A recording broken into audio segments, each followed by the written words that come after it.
হয় ভারতের বিপক্ষে ম্যাচটি পাকিস্তানকে খেলতে হবে অথবা তাদের আইসিসি সদস্যপদ স্থগিত হয়ে যাবে। সহজ করে বললে আইসিসি থেকে তাদের নিষিদ্ধ করা হবে, বহিষ্কার করা হবে, বের করে দেওয়া হবে, দ্বিপক্ষীয় সিরিজ খেলতে পারবে না, এশিয়া কাপ বিশ্বকাপের মতো টুর্নামেন্ট খেলার তো প্রশ্নই ওঠে না, বিশ্ব ক্রিকেটে পাকিস্তান একঘরে হয়ে যাবে। আইনি বিভিন্ন মারপ্যাচের কথা যে পাকিস্তান বলছে সেগুলোর যে কোনো ভিত্তি নেই। স্বয়ং আইসিসি সেটা পাকিস্তানকে প্রচ্ছন্ন হুমকি দিয়ে রেখেছে অফিসিয়াল যোগাযোগের মাধ্যমে। পাকিস্তান এখন কি করবে?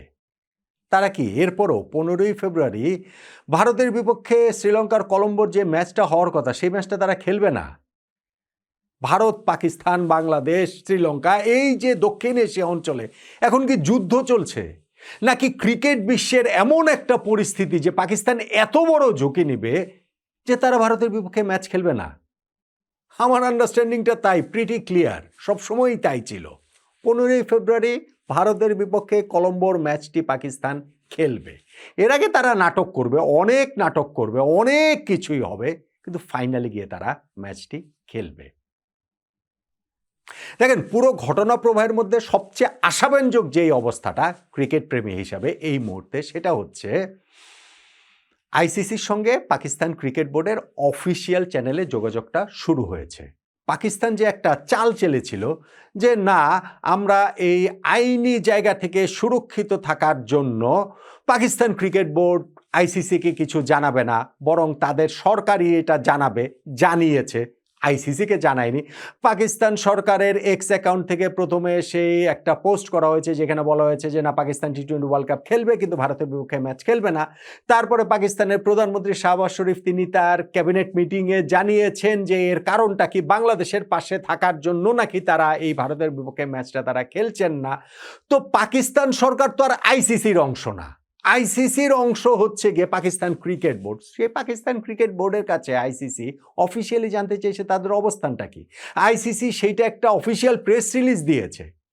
আসার যে কথার কথা আমি বলছিলাম সেটা হচ্ছে গিয়ে পাকিস্তান তাতে রেসপন্ড করেছে, তারা জানিয়েছে যে তাদের সরকার এই ক্ষেত্রে মানা করেছে যে পাকিস্তানের ভারতের বিপক্ষে ম্যাচটা আর খেলা যাবে না, এবং এইটাকেই তারা একটা আইনি ব্যাখ্যা দিয়েছে যেইটাকে বলা হচ্ছে ফোর্স মেজার।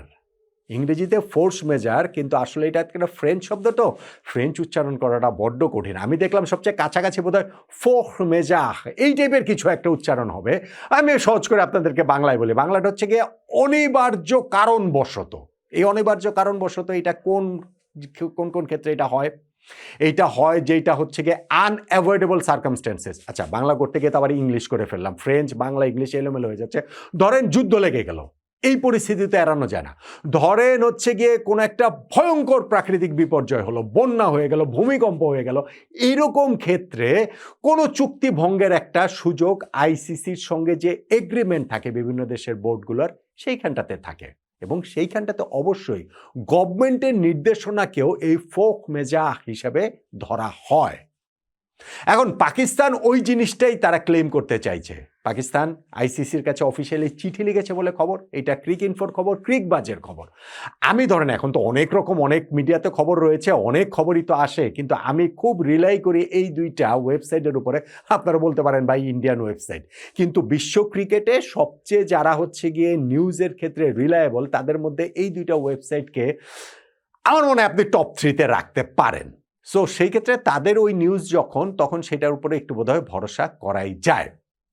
পাকিস্তান আইসিসির ওই মেইলে রেসপন্ড করেছে, তারা বলেছে যে সরকার তাদেরকে বলেছে ভারতের বিপক্ষে ম্যাচটা খেলতে যাওয়া যাবে না, এবং যেহেতু এটা সরকারি নির্দেশনা ফলে এটা ফোর্স মেজার ওই হিসাবে তারা অনিবার্য কারণবশত তারা আসলে খেলতে পারছে না, খেলতে তারা আসলে পারবে না। আইসিসি পাল্টা একটা মেইল পাকিস্তানকে দিয়েছে, পাকিস্তান ক্রিকেট বোর্ডকে দিয়েছে, এবং সেইখানটাতে তারা জানতে চেয়েছে যে এই অনিবার্য কারণবশত আসলে ঘটনাটা কি, পাকিস্তানের গভর্নমেন্ট তাদের ক্রিকেট বোর্ডকে কি বলেছে, এটার বিস্তারিত বিষয়টা আসলে কি, কেন তারা পাকিস্তান খেলতে পারবে না। তার একটা বাক্যের মধ্যে হয় না যে আমাদের সরকার বলেছে খেলতে পারবো না তো খেলতে পারবো না, এত সহজ তো আর বিষয়টা না ভাই। এইখানে কত টাকা জড়িত, এখানে কত ডলার জড়িত, টাকা ডলারের হিসাব আবার আলাদা। সেইটাতে আবার আমরা গল্পের গরু গাছে তুলতে তুলতে এখন সেইটা গাছ সারিয়ে মহাকাশ, আকাশ ছাড়িয়ে মহাকাশও ছাড়িয়ে যাওয়ার মতো অবস্থা হচ্ছে। ভারত পাকিস্তান এই একটা ম্যাচের মূল্য নাকি বাংলাদেশি মুদ্রায় আমি দেখছিলাম যে যেইটা ৩,০০০ কোটি টাকা, ৬,০০০ কোটি টাকা, এখন আবার কোথায় জানি দেখলাম ৩৬,০০০ কোটি টাকা নাকি এই একটা ম্যাচের মূল্য। আরে ভাই, ভারত পাকিস্তান একটা ম্যাচের মূল্য যদি এরকম হতো তাহলে তো ইন্টারন্যাশনাল ক্রিকেট কাউন্সিল আইসিসি পৃথিবীর সবচেয়ে ধনী ক্রীড়া সংস্থা হতো। বিষয়টা কি তাই? আইসিসি কি ফিফার চেয়ে বড় বা ধনী ক্রীড়া সংস্থা, রিচ স্পোর্টস ফেডারেশন অর্গানাইজেশন? বিষয়টা তার তা না। তো খালি খালি আমরা ওই টাকার অঙ্কটা বাড়িয়ে বলি যেন এই জিনিসটার সঙ্গে মানুষ আরো বেশি রিলেট করতে পারে সেই কারণে।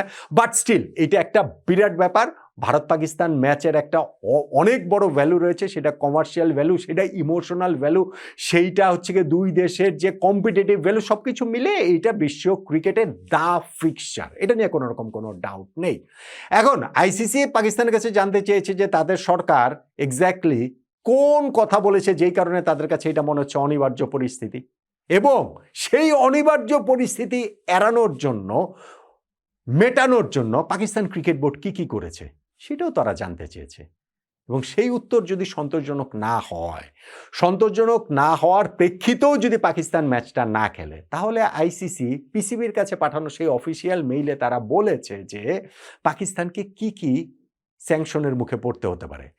আইসিসির যে সেই ক্ষমতা রয়েছে যে চুক্তি ভঙ্গের অপরাধে পাকিস্তানের সদস্যপদ স্থগিত করে দেওয়া, তাদেরকে সাসপেন্ড করা, তাদের এই যে ক্রিকেট খেলার রাইট, ইন্টারন্যাশনাল ক্রিকেট খেলার রাইট কেড়ে নেওয়া, সেই কথাটাও তো তারা আসলে জানিয়ে দিয়েছে। বাট সবকিছুর পরও তাদের যেই ইমেলটা, সেটা টোন হচ্ছে গিয়ে পাকিস্তান যেন ভারতের বিপক্ষে ম্যাচটা খেলে। তারা এখানে কোনো যুদ্ধে জড়াতে চাচ্ছে না, তারা এখানে কোনো বিবাদে যেতে চাচ্ছে না, যে ঠিক আছে যেটা হয়েছে সেটা হয়েছে, এতদিন ধরে যার প্রেক্ষাপট সেটা আমরা জানি।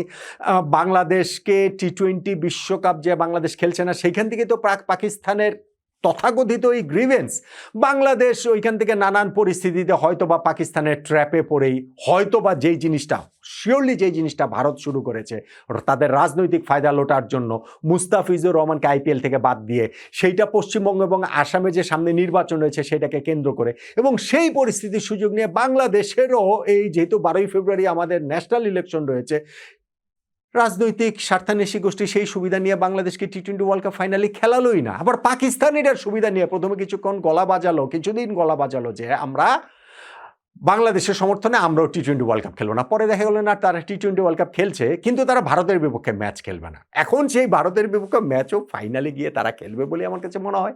এই যে আইসিসির সঙ্গে তাদের যে একটা যোগাযোগ স্থাপিত হয়েছে, সেইটা একটা পজিটিভ ব্যাপার বলেই আমার কাছে মনে হয়। বিষয়টা হচ্ছে কি, পাকিস্তানকে একটুখানি মানে বিজয়ী ফিলিং দিতে হবে যে না ঠিক আছে, তোমাদের পুরোপুরি নাক কাটা যায়নি, তোমরা যে ফাইনালি গিয়ে ভারতের সঙ্গে খেলবে সেইখানটাতে যে একেবারে মাথা হেড করে নাকে খত দিয়ে খেলতে হচ্ছে ব্যাপারটা সেইটা না। এই যে Sri Lankan cricket board Pakistan cricket বোর্ডের সঙ্গে যোগাযোগ করছে, সেইটাকে একটু সামনে আনা হবে। আইসিসি যে তাদের চেষ্টার জায়গাটা অব্যাহত রেখেছে সেটাকে একটু সামনে আনা হবে। পাকিস্তান ক্রিকেট বোর্ড বা পাকিস্তানের সরকারের সঙ্গেও আইসিসি কিছু মিটিং টিটিং হবে। এই সব কিছু করেই আসলে পাকিস্তান যেন আসলে খেলতে পারে, আইসিসিরও চাওয়া সেইটা। কারণ এন্ড অফ দ্য ডে গিয়ে তারা তো হচ্ছে গিয়ে বিশ্ব ক্রিকেট সংস্থা। ভাই শোনেন, বাংলাদেশের মিডিয়া আপনাদেরকে যাই বলুক না কেন, আপনাদেরকে ওই জিনিসটাই, আমি বারবার এই কথাটা আমি বলি, আপনাদের সেই জিনিসটাই দেওয়া হয় যেই জিনিসটা শুনতে আপনারা পছন্দ করেন, সেই জিনিসটাই আসলে আপনাদেরকে বলা হয়, লেখা হয়, কোট অ্যান্ড কোট খাওয়ানো হয়। সত্যটা কিন্তু আসলে এরকম না। আমাদের ক্রিকেট বোর্ড, বাংলাদেশ ক্রিকেট বোর্ডও যেমন জানে যে এই ওয়ার্ল্ড কাপ না খেলার প্রেক্ষাপটে আমাদের কি কি ক্ষতি হয়ে গেল, ক্রিকেটের কি সর্বনাশ আমাদের হয়ে গেল, পাকিস্তান ক্রিকেট বোর্ডও সেটা জানে। এবং পাকিস্তান ক্রিকেট বোর্ডও ভারতের বিপক্ষে এই ম্যাচটা স্কিপ করাটা তারা এফোর্ড করতে পারে না। ভাই যতই আপনি এখানে গভর্নমেন্টের কথা বলেন, যতই এখানে ওই আইনি ব্যাখ্যা দেন, যতই এখানে ওই যে ফোর্স মেজার ওই কথাটা সামনে নিয়ে আসেন, অনিবার্য পরিস্থিতি, এমন কোনো অনিবার্য পরিস্থিতি পাকিস্তানের ক্ষেত্রে হয় নাই যেই কারণে তারা ভারতের বিপক্ষে ম্যাচটা খেলবে না। ফলে আমার আন্ডারস্ট্যান্ডিং হচ্ছে কি, যেহেতু এখন পাকিস্তান ক্রিকেট বোর্ডের সঙ্গে আইসিসির অফিসিয়াল চ্যানেলে যোগাযোগটা শুরু হয়েছে, ইমেল চালাচালিটা শুরু হয়েছে, সামনে হয়তো আমরা দেখবো মিটিং টিটিংও হবে। ওই যে যেটা বলা হচ্ছিল যে সোমবারের মধ্যে একটা ডিসিশন চলে আসবে, পাকিস্তানের স্বরাষ্ট্রমন্ত্রী এবং পাকিস্তান ক্রিকেট বোর্ডের চেয়ারম্যান মহসিন নাকভি তিনি পাকিস্তানের বাইরে রয়েছেন, বিদেশ সফরে রয়েছেন, তিনি এলেই সিদ্ধান্ত আমার মনে হয় না সোমবারের মধ্যে এটা আসলে ডিসিশন হবে। কিন্তু এটা বাই দ্য টাইম আপনার 15ই ফেব্রুয়ারি আসতে এখনও তো কিছুটা সময় বাকি রয়েছে, এখনও এক সপ্তাহ সময় বাকি রয়েছে। 12ই ফেব্রুয়ারি আবার বাংলাদেশের নির্বাচনও রয়েছে। ফলে ওই 15ই ফেব্রুয়ারির আগে এটার একটা মিটমাট হয়ে যাবে, একটা সমাধান হয়ে যাবে। কারণ পাকিস্তান খুব দ্রুত এই জিনিসটার উপলব্ধির জায়গায় তারা পৌঁছে যাবে, অলরেডি সে উপলব্ধির জায়গায় রয়েছে।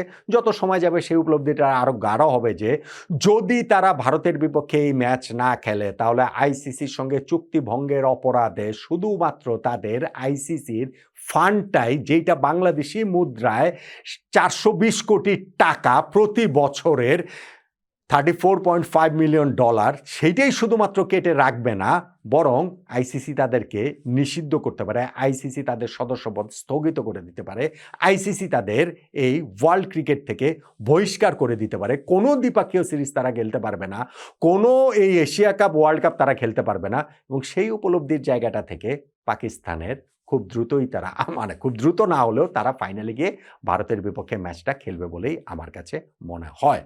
আইসিসি পাকিস্তানের এই ইমেইল চালাচালি যেটা শুরু হয়েছে সেটার এন্ড রেজাল্টটা আমি দেখতে পাচ্ছি যে পাকিস্তান এটা এখন তারা বলতে পারে যে আমরা মাথা উঁচু করেই খেলেছি। এখন সেইটা কিভাবে সমাধান হবে তা আমি জানি না, কিন্তু আমি শিওরলি জানি বা শিওরলি বুঝতে পারছি, শিওরলি সেন্স করতে পারছি যে ফাইনালি গিয়ে ভারতের বিপক্ষে এই ম্যাচটা পাকিস্তান খেলবে। আর আইসিসি যখন এরকম অফিসিয়াল মেইল করে এরকম হুমকির সুরে পাকিস্তানকে নিষিদ্ধ করার কথা, তাদের সদস্যপদ স্থগিত করার কথা মনে করিয়ে দেয়, তখন বোধহয় পাকিস্তানের দেয়ালে পিঠ ঠেকেই গেছে। ভারতের বিপক্ষে ম্যাচ খেলা ছাড়া পাকিস্তানের কাছে আর কোনো অপশন বাকি আছে বলে আমার তো অন্ততপক্ষে মনে হচ্ছে না।